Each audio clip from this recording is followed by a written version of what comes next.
깊은 산중 고요한 새벽, 은은하게 울려 퍼지는 연불 소리가 있습니다. 그 소리는 마치 천년의 세월을 관통하여 우리의 마음 깊숙한 곳까지 스며드는 듯합니다.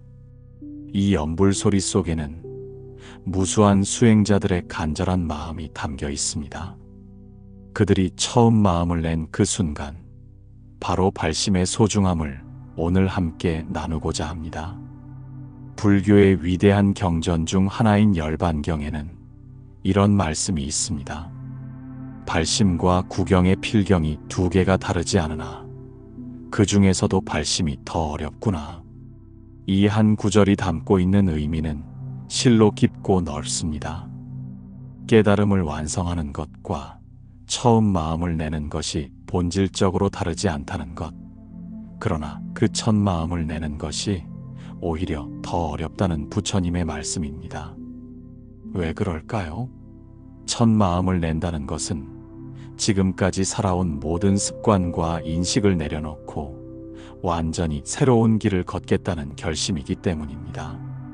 마치 망망대해에서 나침반 하나만 믿고 항해를 시작하는 것과 같습니다. 앞이 보이지 않는 안개 속에서도 굳건한 믿음 하나로 한 걸음씩 내딛는 용기가 필요합니다. 화엄경에 등장하는 선제동자의 이야기를 떠올려 봅시다. 그는 어떤 선지식을 만나든 상관없이 항상 같은 말로 자신을 소개했습니다. 저는 보리심을 바란 사람입니다. 이 간단한 한마디 속에 그의 모든 정체성이 담겨 있었습니다. 그는 자신이 누구인지, 어디서 왔는지, 무엇을 하는 사람인지보다도 보리심을 바란 사람이라는 것을 가장 중요하게 여겼습니다. 보리심이란 무엇일까요? 깨달음을 구하는 마음, 모든 중생을 구원하려는 마음, 진리를 향한 간절한 갈망입니다. 하지만 그보다 더 근본적으로는 본래 자신의 모습을 찾고자 하는 마음입니다. 우리 모두는 본래 부처입니다. 다만 무명의 구름에 가려져 그 빛나는 본성을 보지 못할 뿐입니다. 문수보살은 선제동자에게 53명의 선지식을 차례로 찾아가라고 했습니다. 그 첫 번째가 묘봉산의 덕운비구였습니다. 처음 발심한 사람이 가장 먼저 배워야 할 것이 무엇일까요?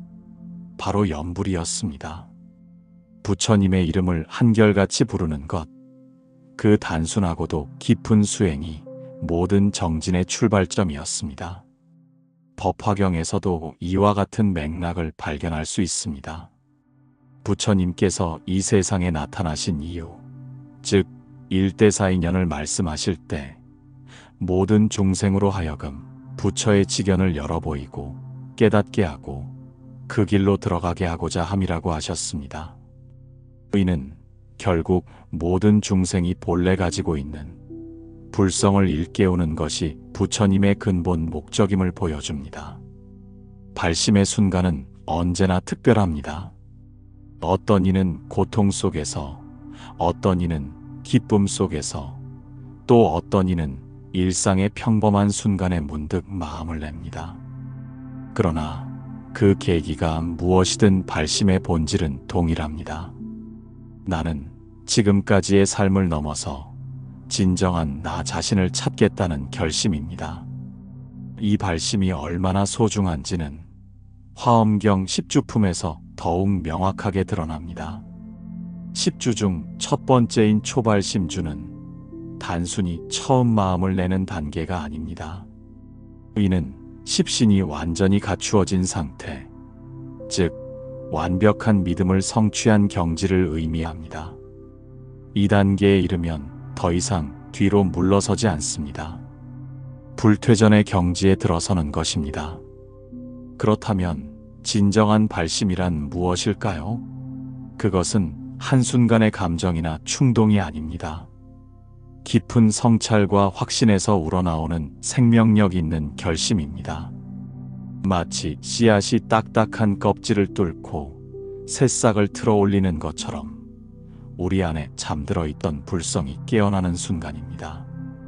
대승불교의 발심 사상은 이처럼 단순한 출발점을 넘어서 완성을 향한 전체 여정을 포괄합니다. 화엄경에서는 이를 처음 마음을 낸 것이 곧 정등정각이라고 표현하기도 합니다. 발심의 순간에 이미 완성이 예정되어 있다는 뜻입니다. 이것이 어떻게 가능할까요? 왜냐하면 우리가 찾고자 하는 부처는 멀리 있는 것이 아니라 바로 우리 자신이기 때문입니다. 우리가 발심한다는 것은 결국 본래 부처인 자신을 인정하고 그 삶을 살겠다는 결심이기 때문입니다. 그러므로 발심은 끝이 아니라 시작입니다. 하지만 동시에 그 시작 속에 이미 끝이 포함되어 있습니다. 마치 도토리 안에 이미 거대한 참나무가 들어있는 것처럼 발심하는 순간 우리 안에 부처의 모든 가능성이 열리게 됩니다. 오늘 이 순간 여러분도 새로운 발심을 해보시기 바랍니다. 그것이 처음이든 100번째든 상관없습니다. 진정한 발심은 언제나 새롭고 언제나 완전하며 언제나 희망으로 가득 차 있습니다. 그 마음으로 함께 깨달음의 길을 걸어가 봅시다. 믿음의 완성, 십신과 불퇴전, 발심을 했다면 이제 그 마음을 굳건히 할 차례입니다. 불교에서 말하는 믿음은 단순한 신앙이 아닙니다. 그것은 진리에 대한 확고한 확신이며 자신의 본성에 대한 흔들리지 않는 신뢰입니다. 화엄경에서는 이러한 믿음을 십신으로 체계화했습니다. 신심, 진심, 염심, 해심, 정심, 계심, 회향심, 호법심, 사심, 원심 등 10가지 믿음이 그것입니다. 이 십신이 완전히 갖추어졌을 때 비로소 초발심주에 안주할 수 있다고 합니다. 여기서 놀라운 것은 이 십신 단계를 수행 단계에 포함시키지 않는다는 점입니다. 왜냐하면 진정한 믿음은 수행을 통해 얻어지는 것이 아니라 마음으로 인정하고 받아들이기만 하면 되는 것이기 때문입니다. 이는 불교의 핵심 진리 중 하나인 본각 사상과 깊이 연결되어 있습니다. 열애장 사상에서 말하는 바와 같이 우리는 본래부터 깨달아 있는 존재입니다. 다만 그것을 모를 뿐입니다. 마치 구름에 가린 달이 본래 밝음을 잃지 않는 것처럼 우리의 불성은 언제나 완전 무결한 상태를 유지하고 있습니다. 이러한 깨달음은 일체 중생 실유불성이라는 말로 표현됩니다. 모든 중생이 실제로 불성을 가지고 있다는 뜻입니다. 이는 단순한 가능성이 아니라 현재의 사실입니다. 개도 부처이고 고양이도 부처이며 나무도 부처이고 돌도 부처입니다. 하물며 사람이야 말할 것이 있겠습니까? 그렇다면 우리가 믿어야 할 것은 무엇일까요? 첫째, 자신이 본래 부처라는 사실을 믿어야 합니다. 둘째, 모든 존재가 본래 부처라는 진리를 믿어야 합니다. 셋째, 이 세상 모든 일이 부처의 방편이라는 것을 믿어야 합니다. 이런 믿음이 완전히 자리 잡으면 어떤 일이 일어날까요? 우선 다른 사람의 잘못이 보이지 않게 됩니다. 왜냐하면 그 사람도 부처이기 때문입니다. 설사 지금 당장은 어리석게 보이더라도 그것은 부처님의 방편일 뿐입니다. 또한 무아의 진리를 자연스럽게 체득하게 됩니다. 모든 존재는 끊임없이 변화하고 있습니다. 10년 전의 나와 지금의 나는 같은 듯 다르고 다른 듯 같습니다. 어떻게 한 번의 인상으로 어떤 사람을 단정 지을 수 있겠습니까? 내 마음도 내가 잘 모르는데 하물며 남의 마음을 어떻게 안다고 할 수 있겠습니까? 재행무상의 가르침이 여기서 빛을 발합니다. 모든 것은 변한다는 진리 앞에서 우리는 겸손해집니다. 오늘의 적이 내일의 친구가 될 수 있고, 오늘의 어리석은 이가 내일의 지혜로운 이가 될 수 있습니다. 그래서 진정한 불자는 배신이라는 말을 사용하지 않습니다. 사람들은 각자의 상황에 따라 최선의 선택을 할 뿐입니다. 내 입장에서는 배신으로 보일 수 있지만 그 사람 입장에서는 불가피한 선택이었을 수 있습니다. 이런 관점을 가지면 마음이 한결 편안해집니다. 이러한 믿음의 완성은 불퇴전이라는 경지로 이어집니다. 한번 완전한 믿음을 갖게 되면 더 이상 뒤로 물러서지 않습니다. 왜냐하면 이미 진리를 체험했기 때문입니다. 마치 꿀의 단맛을 한번 본 사람은 그 맛을 잊을 수 없는 것과 같습니다. 그런데 여기서 중요한 것은 이런 믿음이 맹신이 아니라는 점입니다. 그것은 지혜에 바탕한 확신입니다. 부처님께서는 의심하지 말고 믿으라고 하신 적이 없습니다. 오히려 직접 확인하고 체험하라고 하셨습니다. 깔라마경에서 부처님께서는 이렇게 말씀하셨습니다. 깔라마족이여, 소문으로 듣고 믿지 말라. 전통이라고 해서 믿지 말라. 논리적으로 추론했다고 해서 믿지 말라. 경전에 적혀 있다고 해서 믿지 말라. 스승이 말했다고 해서 믿지 말라. 오직 그것이 선한 것인지, 그것이 이익을 가져다 주는지 스스로 확인한 후에 받아들이라. 이는 불교의 믿음이 얼마나 합리적이고 과학적인 것인지를 보여줍니다.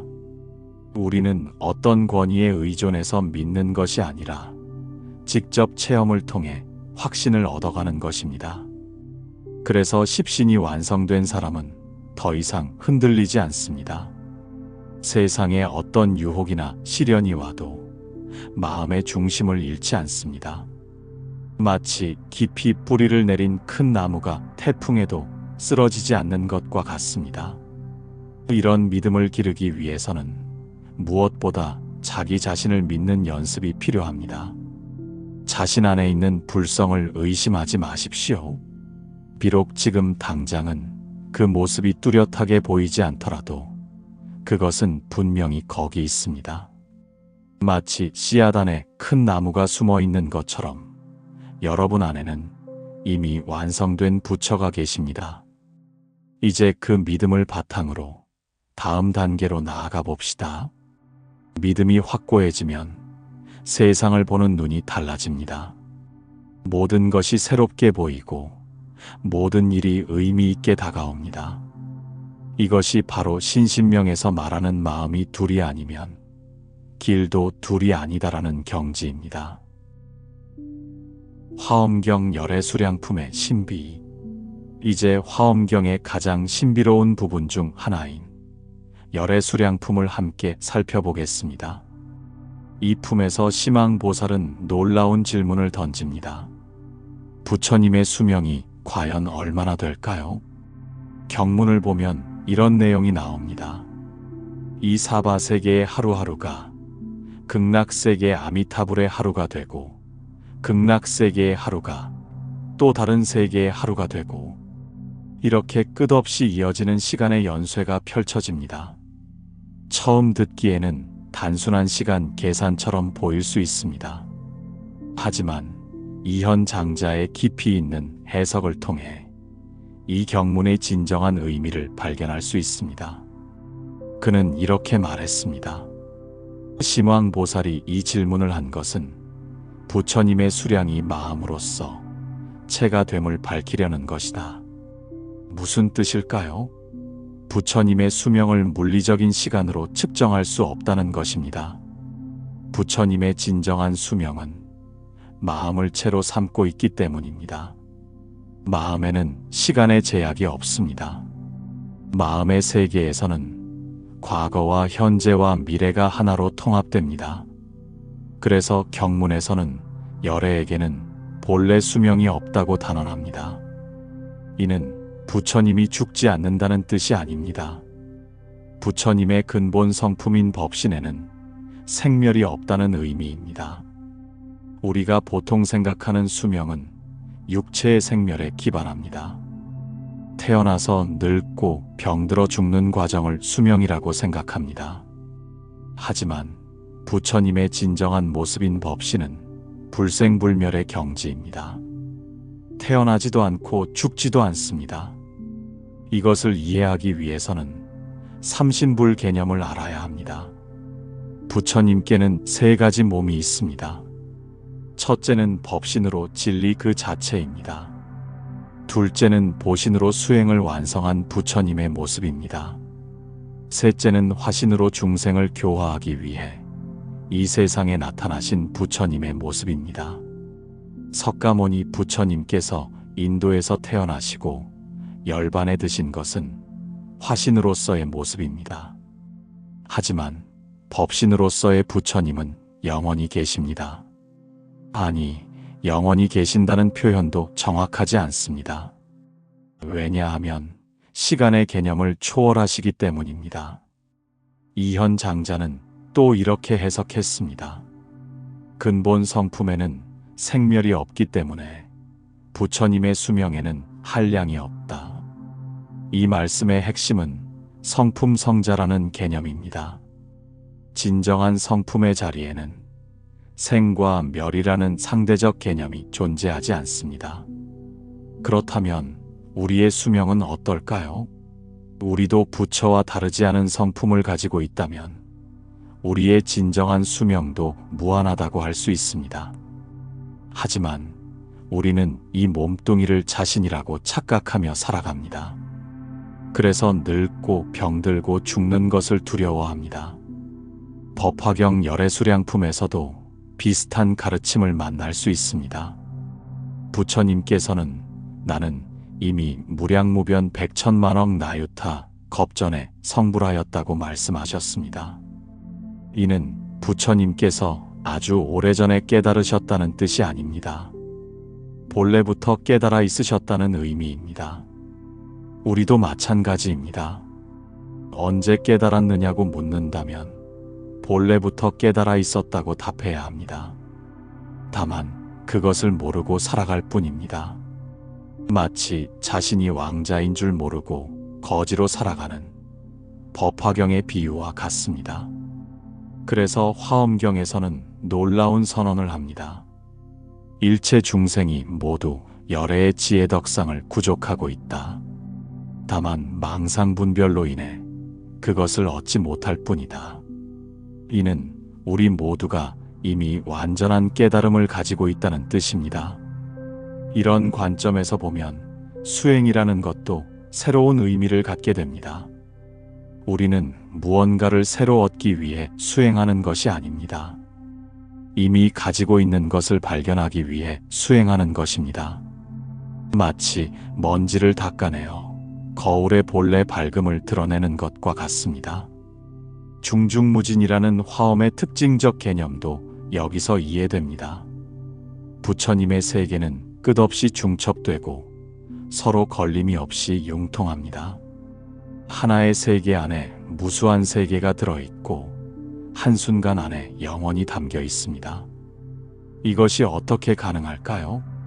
일즉다 다즉일의 논리 때문입니다. 하나가 곧 전체이고 전체가 곧 하나입니다. 이는 단순한 철학적 명제가 아니라 실제로 체험 가능한 현실입니다. 예를 들어보겠습니다.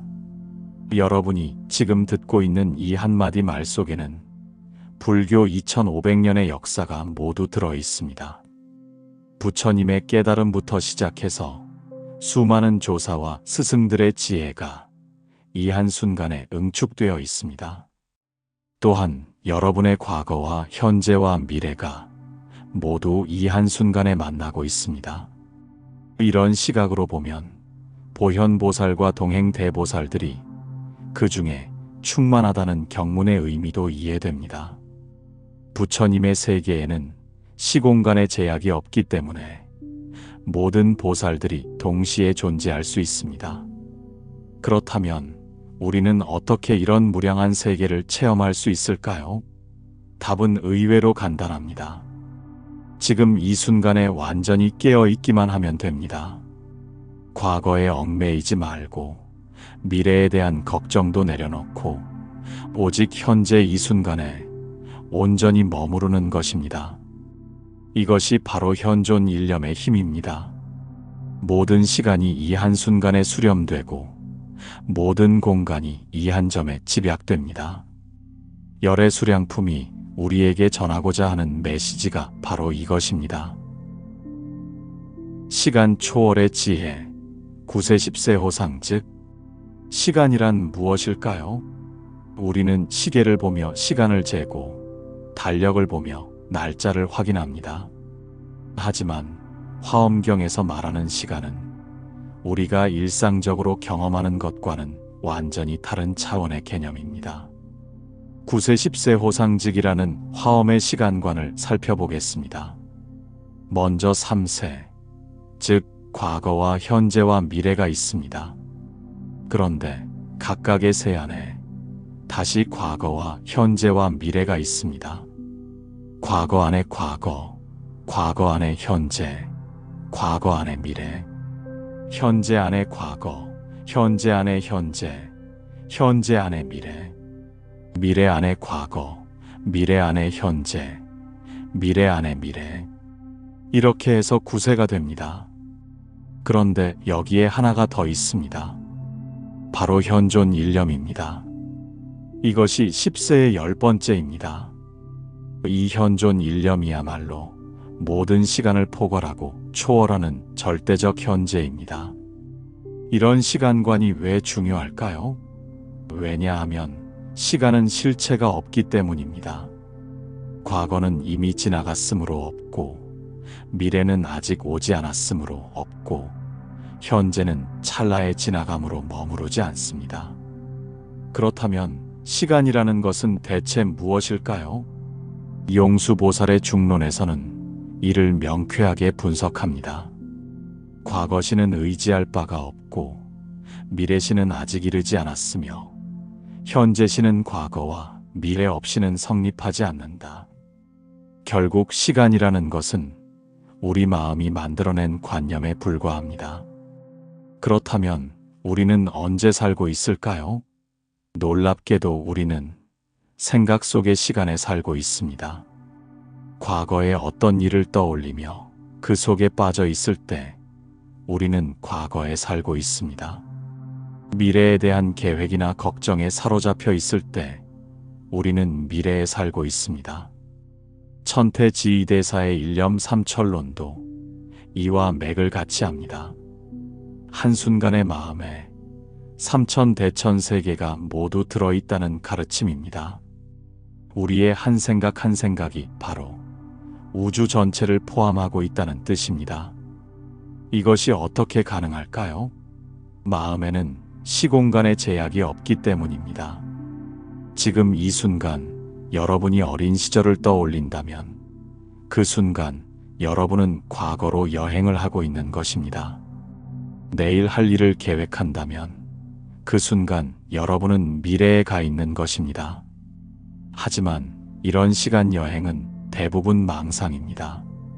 왜냐하면 실제로는 존재하지 않는 시간 속에서 헤매고 있기 때문입니다. 과거는 이미 사라졌고 미래는 아직 오지 않았습니다. 오직 현재만이 실제합니다. 그런데 여기서 더 깊이 들어가 보면 현재라는 것도 찰나에 지나갑니다. 지금이라고 말하는 순간 그 지금은 이미 과거가 되어버립니다. 그렇다면 진정한 현재는 어디에 있을까요? 바로 현존 일념입니다. 이는 시간을 초월한 영원한 지금입니다.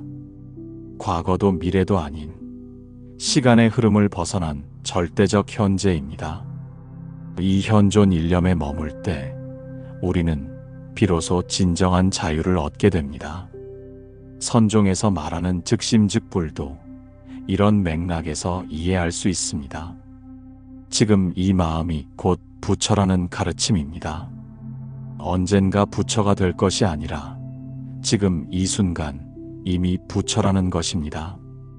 임재선사는 이를 더욱 직설적으로 표현했습니다. 적의신 인무이도인이야. 붉은 살덩이 위에 있는 무의탁한 도인이야. 지금 이 몸뚱이 속에 있으면서도 아무 것에도 의존하지 않는 자유로운 존재가 바로 여러분이라는 뜻입니다. 이런 깨달음에 이르면 시간에 대한 관념이 완전히 바뀝니다. 더 이상 시간에 쫓기며 살지 않게 됩니다. 과거를 후회하거나 미래를 걱정하며 현재를 놓치는 어리석음을 범하지 않게 됩니다. 그렇다고 해서 시간을 무시하라는 뜻은 아닙니다. 일상생활에서는 당연히 시간의 약속을 지켜야 하고 계획을 세워야 합니다. 하지만 그것에 휘둘리지는 않는다는 것입니다. 무량수경에서 아미타 부처님의 수명이 무량하다고 하는 것도 같은 의미입니다. 물리적으로 무한히 오래 사신다는 뜻이 아니라 시간의 속박을 벗어나신 자유로운 상태를 나타내는 것입니다. 우리도 마찬가지입니다. 우리의 진정한 수명은 무량합니다. 이 몸뚱이는 언젠가 늙고 병들어 죽겠지만 우리의 본래 성품은 불생불멸입니다. 태어나지도 않고 죽지도 않는 영원한 존재입니다. 이것을 깨달으면 죽음에 대한 두려움이 사라집니다. 왜냐하면 죽을 것이 없다는 것을 알기 때문입니다. 생사는 꿈과 같은 것입니다. 꿈에서 죽어도 실제로 죽지 않는 것처럼 현실에서의 생사도 마찬가지입니다. 장자의 호전몽 이야기가 이를 잘 보여줍니다. 장자가 나비 꿈을 꾸었는데 깨어나서 보니 자신이 장자인지 나비인지 분간이 안 되었다는 이야기입니다. 이는 현실과 꿈의 경계가 모호하다는 뜻이기도 하지만 더 깊이 보면 절대적 실제는 따로 있다는 의미입니다. 그 절대적 실제가 바로 현존 일념입니다. 꿈을 꾸든 깨어있든 과거든 현재든 미래든 언제나 변하지 않는 깨어있음의 바탕이 있습니다.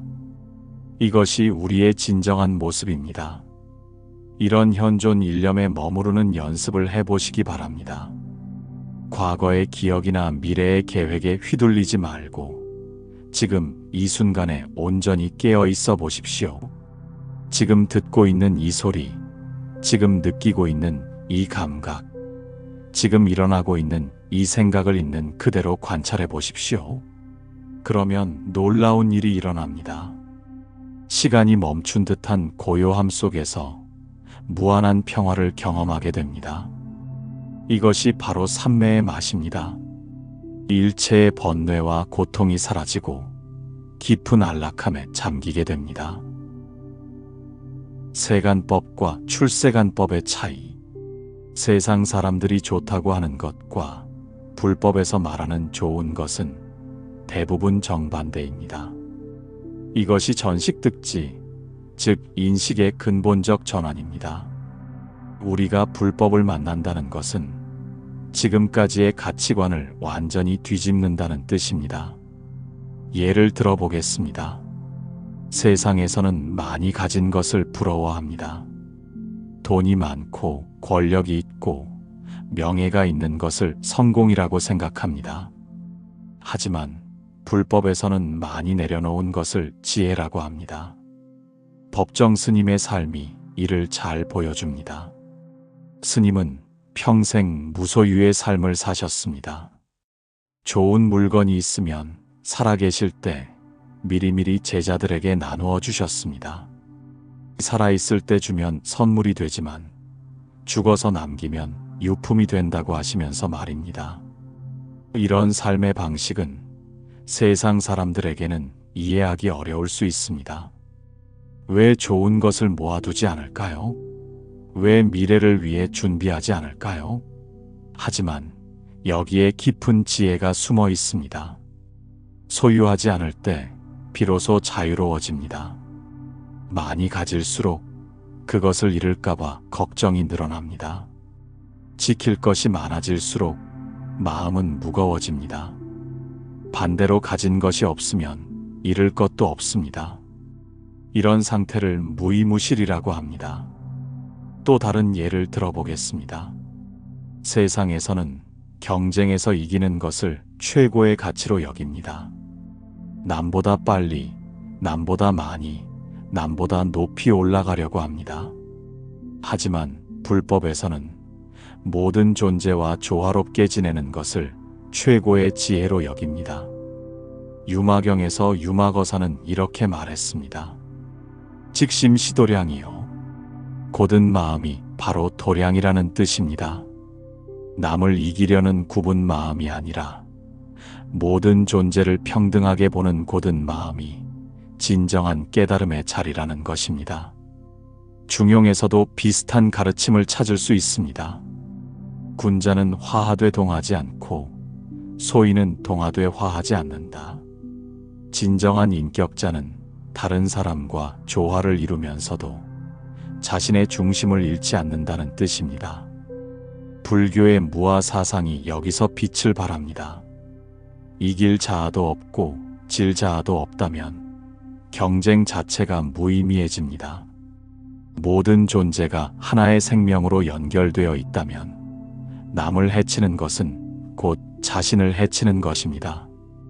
화엄경의 연기법도 이와 맥을 같이 합니다. 이것이 있으므로 저것이 있고 이것이 없으므로 저것이 없다.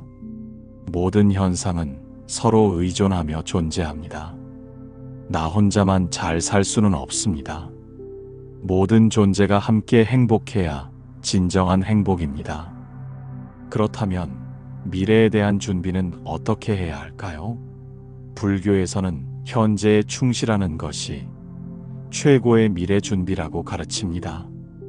지금 이 순간을 바르게 살면 미래는 저절로 잘 풀어집니다. 한국의 조사어록에서 무문관의 첫 번째 화두인 조주구자를 보면 조주 스님은 개에게도 불성이 있습니까? 라는 질문에 무라고 답했습니다. 이는 개에게 불성이 없다는 뜻이 아니라 분별심을 끊어버리라는 가르침입니다. 있다 없다의 분별, 좋다 나쁘다의 분별, 내 것 남의 것의 분별을 모두 내려놓을 때 비로소 진정한 자유를 얻을 수 있습니다. 이것이 바로 중도의 진정한 의미입니다. 용수보살의 팔불중도를 보면 더욱 명확해집니다. 불생불멸, 불단불상, 불일불이 불거불례. 생기지도 않고 사라지지도 않으며 끊어지지도 않고 계속되지도 않으며 하나도 아니고 둘도 아니며 오지도 않고 가지도 않는다는 뜻입니다. 이는 일체의 분별을 넘어선 경지를 나타냅니다. 세상의 모든 대립과 갈등은 분별심에서 시작됩니다. 이 분별심을 내려놓으면 모든 문제가 자연스럽게 해결됩니다. 노자의 유약성 관광도 좋은 가르침입니다. 부드럽고 약한 것이 강하고 딱딱한 것을 이긴다. 물은 가장 부드럽지만 어떤 바위라도 뚫어버립니다. 마찬가지로 겸손하고 부드러운 마음이 모든 어려움을 극복할 수 있습니다. 현대 사회에서 이런 가르침을 실천하기는 쉽지 않습니다.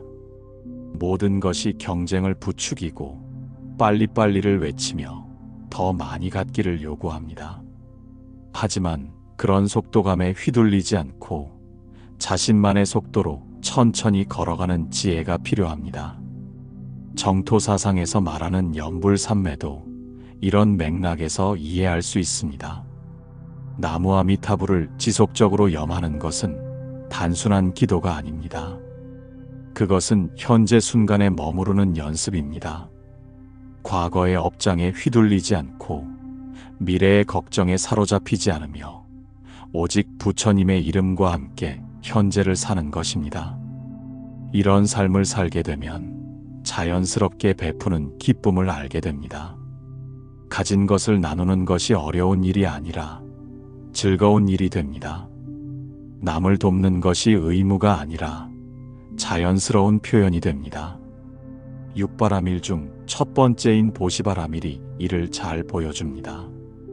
보시는 단순히 물질을 주는 것이 아닙니다. 그것은 자아의 경계를 넘어서는 수행입니다. 내 것과 남의 것의 구분이 사라질 때 진정한 보시가 가능해집니다. 이제 우리의 일상을 돌아보십시오.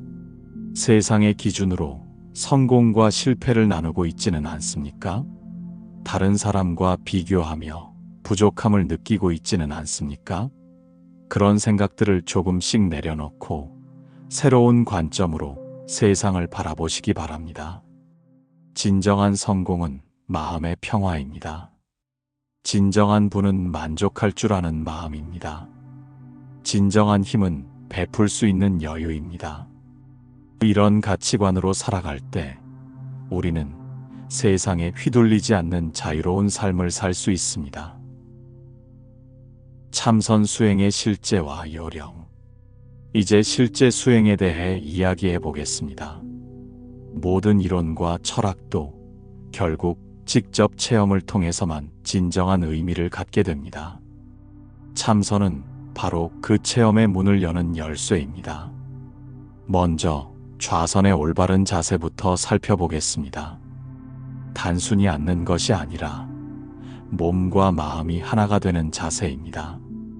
백회와 회음혈이 일직선이 되도록 허리를 곧게 세우는 것이 핵심입니다. 왜 이런 자세가 중요할까요? 우리 몸은 작은 우주입니다. 천지의 기운이 순환하려면 기의 통로가 막히지 않아야 합니다. 구부정하게 앉으면 기의 흐름이 막혀서 몸이 답답해지고 마음도 어두워집니다. 하지만 곧게 세운다고 해서 긴장하면 안 됩니다. 대나무처럼 곧으면서도 유연해야 합니다. 딱딱하게 긴장하면 오히려 기가 막힙니다. 생력처가 등력처라는 말처럼 힘을 빼는 곳이 힘을 얻는 곳입니다. 몸의 자세가 바르게 잡히면 이제 호흡을 조절합니다. 특별한 호흡법이 있는 것은 아닙니다. 자연스러운 호흡을 있는 그대로 관찰하는 것입니다. 숨이 들어오는 것을 알고 나가는 것을 압니다. 이것만으로도 마음이 점차 고요해집니다. 여기서 중요한 것은 통기법과 목과 어깨 풀기입니다. 현대인들은 대부분 거북목과 굽은 어깨를 가지고 있습니다. 이런 상태로는 제대로 된 좌선이 불가능합니다. 앉기 전에 충분히 몸을 풀어주어야 합니다. 팔도 이렇게 저렇게 돌려서 어깨와 등의 근육을 충분히 이완시켜야 합니다. 목도 좌우로 앞뒤로 천천히 돌려서 경직된 근육을 풀어줍니다. 이런 준비 운동 없이 바로 앉으면 몸이 아파서 마음에 집중할 수 없습니다. 연세가 드신 분들은 특히 주의해야 합니다. 넘어지거나 다치면 안 됩니다. 다리나 척추를 다치면 걷기 어려워지고 그러면 치매도 올 수 있습니다. 몸을 건강하게 유지하는 것도 수행의 일부입니다. 자세가 잡히고 몸이 이완되면 이제 마음을 다스릴 차례입니다. 우리는 하루에 5만 가지 생각을 한다고 합니다. 이 모든 생각을 한꺼번에 비울 수는 없습니다. 그래서 하나에 집중하는 방법을 씁니다. 화엄경에서 선제동자가 가장 먼저 만난 선지식이 덕운비구였습니다. 덕운비구는 선제동자에게 염불을 가르쳤습니다. 발심한 사람이 가장 먼저 배워야 할 것이 바로 염불이었습니다. 왜 염불일까요? 염불은 집중삼매의 기초이기 때문입니다. 나무아미타불을 지속적으로 염하다 보면 자연스럽게 마음이 한 곳에 모아집니다. 처음에는 입으로 염하다가 나중에는 마음으로 염하게 됩니다. 염불을 오래 하다 보면 신기한 일이 일어납니다. 밤에 자면서도 염불이 계속됩니다. 아침에 일어날 때도 염불을 하며 일어나게 됩니다. 이 정도가 되면 염불삼매에 들어간 것입니다. 하지만 염불에도 한계가 있습니다. 숙련되면 염불을 하면서도 다른 생각을 할 수 있게 됩니다. 나무와 미타불은 저절로 나오는데 한편으로는 저녁에 반찬을 뭐 해야 하나 같은 생각을 할 수 있습니다. 이때 필요한 것이 바로 화두 참선입니다. 화두는 연불보다 더 강력한 집중력을 요구합니다. 부모 미생전 본래 면목이 무엇인고? 같은 화두를 들면 다른 생각이 일어나는 순간 화두가 끊어집니다. 대해종고 선사는 간화선의 대가였습니다.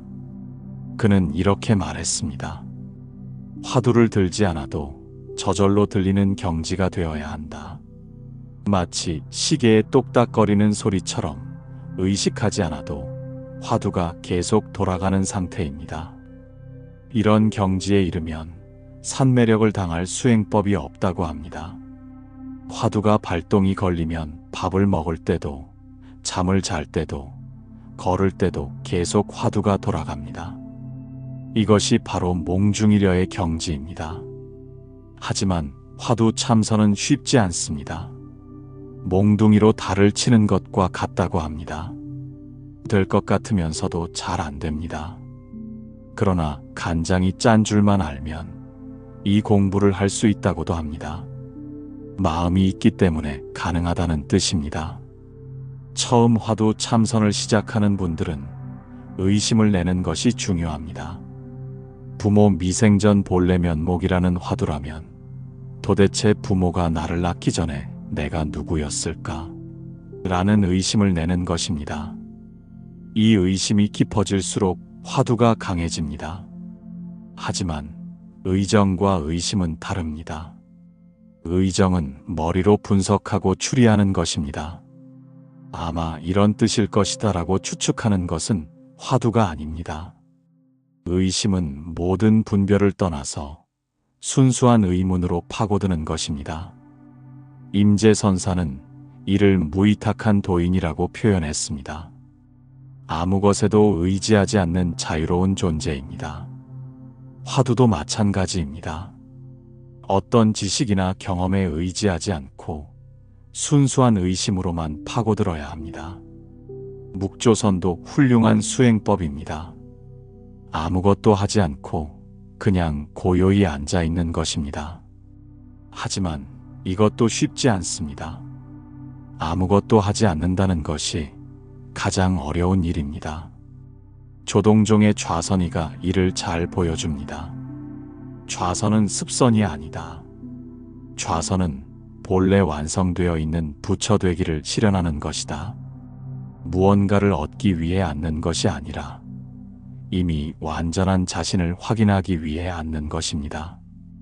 어떤 방법을 선택하든 중요한 것은 꾸준함입니다. 하루 10분이라도 매일 앉는 것이 한 번에 몇 시간 앉는 것보다 낫습니다. 규칙적인 수행이 마음의 습관을 바꿔나갑니다. 수행 중에 여러 가지 경험을 할 수 있습니다.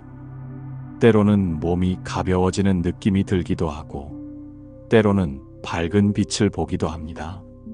하지만 이런 경계에 집착하면 안 됩니다. 모든 경험은 지나가는 구름과 같습니다. 마조도일 선사는 이렇게 말했습니다. 평상심 시도, 평범한 마음이 바로 도라는 뜻입니다. 특별한 경험을 추구하지 말고 평범한 일상에서 깨어있는 것이 진정한 수행입니다. 가장 중요한 것은 힘을 빼는 것입니다. 수행에서 가장 큰 장애는 노력하려는 마음입니다. 무언가를 얻으려고 애쓰면 애쓸수록 더 멀어집니다. 자연스럽게, 편안하게 힘을 빼고 해야 합니다. 육조해능 대사의 개송이 이를 잘 보여줍니다. 본래 무일물 하처야지네. 본래 한 물건도 없는데 어디에 티끌이 끼겠는가. 우리가 제거해야 할 번뇌나 얻어야 할 깨달음이 따로 있는 것이 아닙니다. 수행은 발견하는 과정입니다. 이미 있는 것을 찾아내는 것입니다. 마치 구름을 걷어내어 본래 밝은 달을 드러내는 것과 같습니다. 달은 항상 거기 있었습니다. 구름만 걷어내면 됩니다. 그러므로 참선할 때는 무심으로 앉으십시오. 무언가를 얻으려는 마음, 깨달으려는 마음, 심지어 수행하려는 마음까지도 내려놓으십시오. 그냥 편안하게, 자연스럽게 있는 그대로 앉아 계시면 됩니다. 힘을 빼는 수행의 비밀. 모든 수행의 핵심은 한마디로 요약할 수 있습니다. 힘을 빼는 것입니다. 이것이야말로 가장 중요하면서도 가장 어려운 부분입니다. 대종고 선사의 유명한 말씀이 있습니다. 생력처가 등력처다. 힘을 덜어낸 곳이 힘을 얻은 곳이라는 뜻입니다. 이는 역설적으로 들리지만 깊은 진리를 담고 있습니다. 어떤 스님이 선방에서 정진하며 깨달은 이야기가 있습니다. 그는 평소 무엇을 하든 온 힘을 다하는 성격이었습니다. 참선도 온 힘을 다해 했고 일상생활도 마찬가지였습니다. 어느 날 손빨래를 하고 있었습니다. 평소처럼 온 힘을 다해 빨래를 했는데 팔이 너무 아픈 것이었습니다. 그때 문득 깨달았습니다. 아, 내가 왜 이렇게 힘을 주고 있지? 빨래하는데도 이렇게 힘을 주면서 하는데 참선할 때도 마찬가지구나. 그래서 힘을 빼고 빨래를 해보았습니다. 놀랍게도 빨래가 더 잘 되었습니다. 팔도 아프지 않았습니다. 그 순간 큰 깨달음이 왔습니다. 아, 무조건 힘을 빼야 되겠다. 이 이야기는 우리에게 중요한 교훈을 줍니다. 우리는 무의식 중에 모든 일에 과도한 힘을 주며 살고 있습니다. 생각할 때도 힘을 주고, 감정을 느낄 때도 힘을 주고, 심지어 쉴 때도 힘을 줍니다. 그런데 생각이 일어날 때 우리 몸은 긴장합니다. 욕심이 일어날 때도 마찬가지입니다. 화가 날 때는 더욱 심합니다. 모든 번뇌가 일어날 때마다 몸에 힘이 들어갑니다. 반대로 힘을 빼면 마음이 편안해집니다. 근육이 이완되면 정신도 이완됩니다. 몸과 마음은 하나이기 때문입니다. 이것이 바로 심신일여의 원리입니다. 전 세계의 모든 분야에서 고수들은 힘이 빠져 있습니다. 골프를 치는 고수는 힘을 빼고 칩니다. 무술의 고수도 마찬가지입니다. 가장 강한 힘은 가장 힘을 뺀 상태에서 나옵니다. 태극권의 원리도 이와 같습니다. 상대방의 힘을 정면으로 막지 않고 부드럽게 흘려보냅니다. 그러면 상대방은 자신의 힘에 의해 넘어집니다. 이것이 유약함이 강함을 이기는 이치입니다. 노자의 도덕경에서도 이런 가르침을 찾을 수 있습니다. 천하의 가장 부드러운 것이 천하의 가장 단단한 것을 달린다. 물보다 부드러운 것이 없지만 물은 어떤 바위라도 뚫어버립니다. 깃발은 바람에 펄럭이다가 찢어져서 사라지지만 혀는 바람에 흔들려도 끊어지지 않습니다. 왜냐하면 혀는 부드럽기 때문입니다. 유연함이 생명력입니다. 우리 마음도 마찬가지입니다. 고집과 아집으로 딱딱해진 마음은 작은 충격에도 쉽게 상처받습니다. 하지만 부드럽고 유연한 마음은 어떤 시련이 와도 쉽게 회복됩니다. 그렇다면 어떻게 힘을 뺄 수 있을까요? 가장 좋은 방법은 웃는 것입니다. 진심으로 웃으려면 반드시 힘을 빼야 합니다. 얼굴에 힘이 들어가서는 웃을 수 없습니다. 부처님의 상호를 보면 항상 미소를 띠고 계십니다. 이는 단순히 친근감을 주기 위한 것이 아닙니다. 완전히 힘이 빠진 상태, 완전한 자유로운 상태를 나타내는 것입니다. 어떤 아버지가 돌아가시기 전에 아들에게 유언을 남겼습니다. 많이 웃고 살아라. 나는 일평생 정말 열심히 살았다. 24시간을 48시간처럼 살았고 후회 없이 열심히 살았는데 지금 보니까 많이 못 웃고 살았다. 너는 많이 웃고 살아라. 이 유언은 깊은 지혜를 담고 있습니다. 웃음과 탄력은 같은 일입니다. 잘 웃는 사람이 잘 힘을 빼는 사람입니다. 웃으려면 마음을 내려놓아야 합니다. 마음을 내려놓으면 웃음이 나옵니다. 현대의학에서도 웃음의 치유 효과를 인정하고 있습니다. 웃을 때 우리 몸에서는 엔돌핀이 분비됩니다. 면역력도 높아집니다. 스트레스 호르몬은 감소합니다. 하지만 억지로 웃으라는 뜻은 아닙니다. 진정한 웃음은 마음에서 우러나오는 것입니다. 삶의 무상함을 깨달을 때, 자아의 허상을 깨달을 때 저절로 미소가 지어집니다. 장자의 소요유에 나오는 이야기처럼 진정한 자유로움을 얻으면 자연스럽게 웃음이 나옵니다. 모든 것이 꿈과 같고 놀이와 같다는 것을 알면 심각하게 살 이유가 없어집니다. 그렇다고 해서 무책임하게 살라는 뜻은 아닙니다. 진지하되 심각하지 않게 사는 것입니다. 최선을 다하되 결과에 집착하지 않는 것입니다. 이것이 바로 무위무불위의 경지입니다. 수행에서도 마찬가지입니다. 너무 애쓰지 마십시오. 깨달으려고 애쓸수록 더 멀어집니다. 무언가를 얻으려는 마음 자체가 장애입니다. 그냥 편안하게 자연스럽게 하십시오. 욕심을 버리면 힘이 빠집니다. 욕심이 있으면 반드시 긴장이 따라옵니다. 갖고 싶은 마음, 되고 싶은 마음, 이기고 싶은 마음 모두가 긴장을 만듭니다. 그래서 수행은 많이 하되 욕심은 버리는 것이 핵심입니다. 꾸준히 정진하되 깨달음에 대한 욕심은 내려놓는 것입니다. 이런 역설적인 자세가 필요합니다. 만족할 줄 아는 마음도 중요합니다. 지금 이 순간, 이 상태로도 충분히 완벽하다는 것을 아는 것입니다. 무언가를 더 얻어야 행복해진다는 생각이 우리를 긴장시킵니다. 화두를 들 때도 힘을 빼야 합니다. 화두를 억지로 붙잡으려고 하면 안 됩니다. 화두가 저절로 일어나도록 놔두어야 합니다.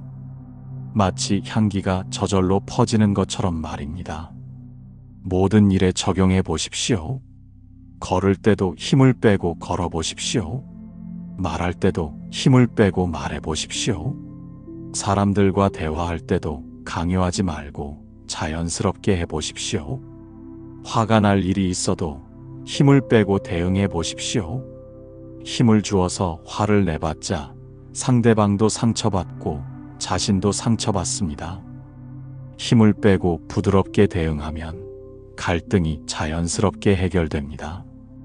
이런 식으로 살다 보면 놀라운 일이 일어납니다. 오히려 더 큰 힘을 얻게 됩니다. 억지로 힘을 쓰지 않아도 필요한 순간에는 자연스럽게 힘이 나옵니다. 이것이 바로 무위의 힘입니다. 임종과 왕생의 준비. 모든 수행의 궁극적 목표는 잘 죽는 것입니다. 이것이 바로 해탈의 참된 의미입니다. 생과 사의 굴레에서 벗어나는 것, 윤회의 고통에서 벗어나는 것입니다. 어떤 노보살님이 큰 스님께 찾아가서 말씀드렸습니다. 스님, 저는 이제 나이도 많고 다리도 아프고 해서 참선은 못하겠습니다. 그냥 염불이나 조금 하면 안 될까요? 그때 큰 스님께서 이렇게 답하셨습니다. 화두 참선을 왜 하는지 아십니까? 잘 죽기 위해서 합니다. 이 한마디가 얼마나 중요한 가르침인지 모릅니다. 임종시에는 정신이 혼비백산이 됩니다. 아무리 평소에 수행을 했어도 죽음의 순간에는 극도의 혼란이 옵니다. 육체적 고통, 정신적 공포, 온갖 환상들이 밀려옵니다. 정토종에서는 십념 왕생을 말합니다. 임종시에 아미타 부처님을 10번만 염하면 극락에 왕생한다고 합니다. 하지만 실제로는 10번이 매우 어렵습니다. 정신없는 상황에서 한 번도 제대로 염하기 어려울 수 있습니다. 그래서 평소에 수없이 많은 연습이 필요합니다. 하루에 1000번, 10,000번씩 수십 년을 해야 마지막 순간에 겨우 10번이 가능합니다. 이것이 바로 평상시 정진의 중요성입니다.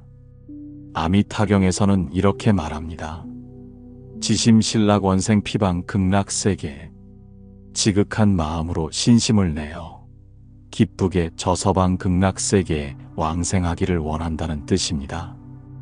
여기서 핵심은 지심입니다. 지극한 마음이 있어야 합니다. 화두 참선도 마찬가지입니다. 평소에 화두가 일념으로 지속되는 경지를 이루어야 합니다. 그래야 임종시에도 화두가 흔들리지 않습니다. 마지막 순간까지 화두와 함께 갈 수 있습니다. 진제 스님께서 안거 중인 스님들에게 물으셨습니다. 스님들은 기도할 때 무슨 기도를 하나? 그러자 스님들이 대답했습니다. 화두가 일념으로 지속되게 해주십시오. 이것 하나만 기도합니다. 이는 매우 지혜로운 기도입니다. 다른 세속적인 기도가 아니라 오직 화두의 일념 지속만을 위한 기도입니다. 이것만 이루어지면 일주일만 지속되어도 공부가 끝나는 것이 가까이 왔다고 합니다. 하지만 여기서 중요한 것은 억만금의 시주도 녹일 수 있다는 마음가짐입니다.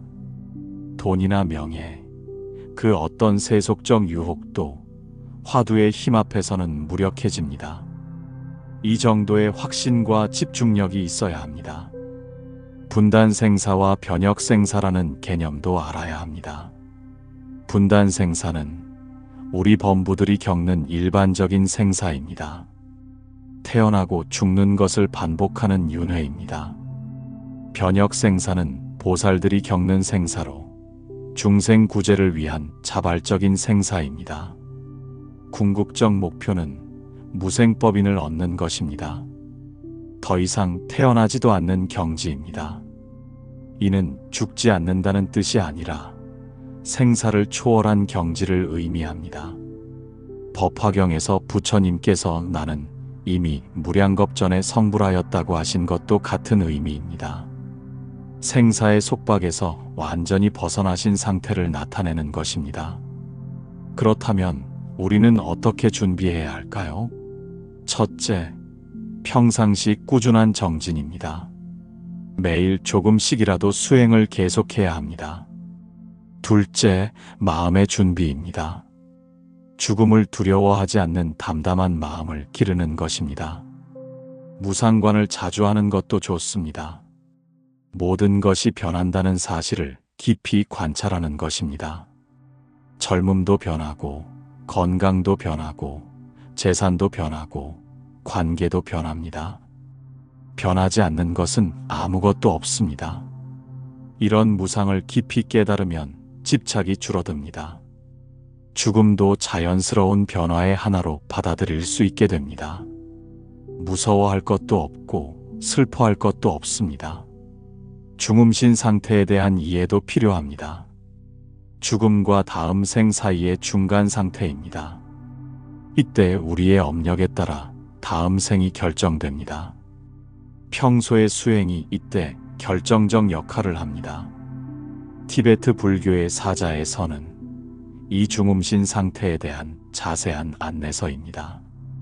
죽음의 과정을 단계별로 설명하고 각 단계에서 어떻게 대응해야 하는지 가르쳐 줍니다. 하지만 가장 중요한 것은 평상시의 마음가짐입니다. 늘 무상을 관하고 무아를 관하고 고를 관하는 것입니다. 이런 관찰이 깊어지면 자연스럽게 집착이 줄어들고 죽음에 대한 두려움도 사라집니다. 생사해탈은 멀리 있는 것이 아닙니다. 지금 이 순간 생사에 대한 올바른 관점을 갖는 것부터 시작됩니다.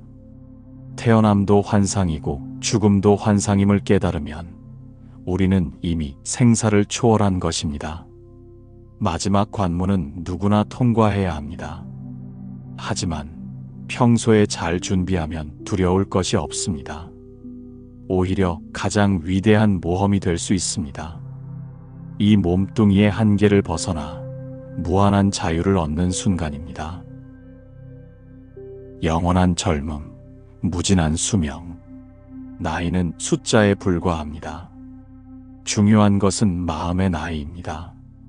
마음이 젊으면 몸도 따라서 젊어집니다.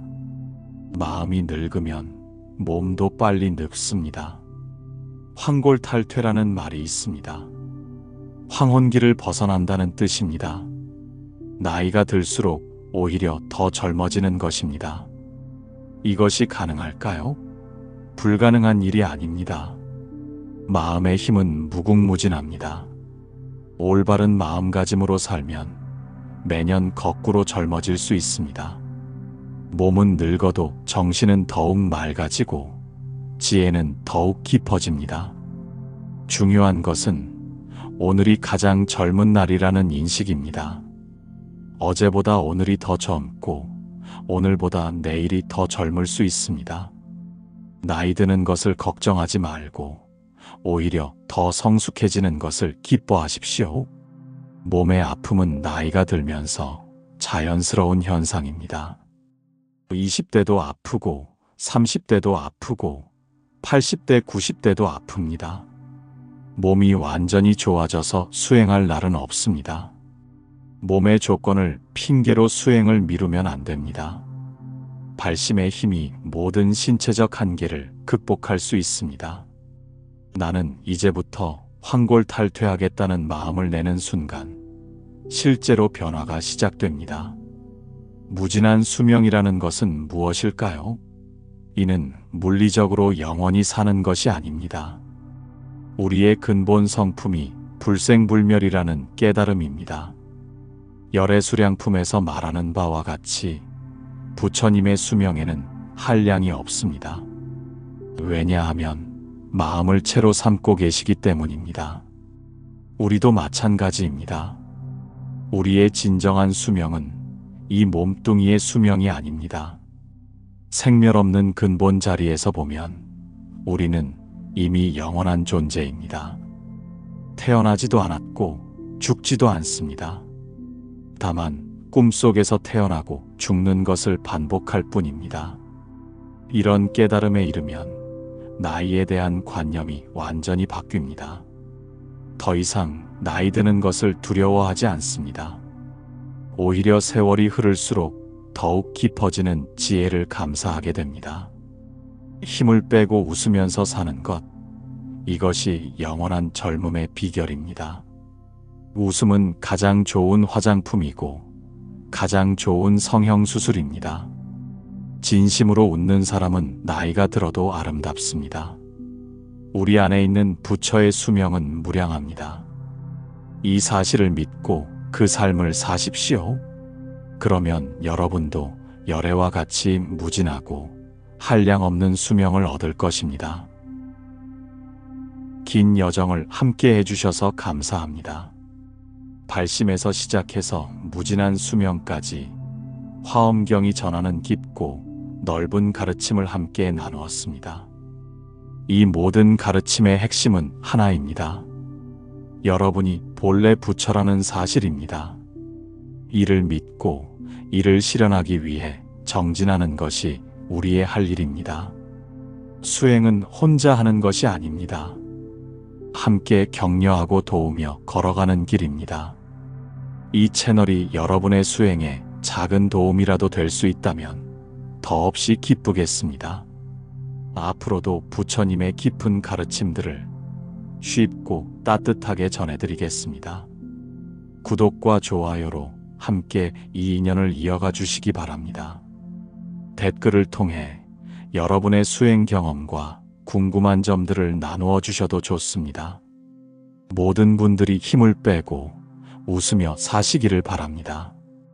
그리고 무진한 수명의 주인이 되시기를 바랍니다. 성불하십시오.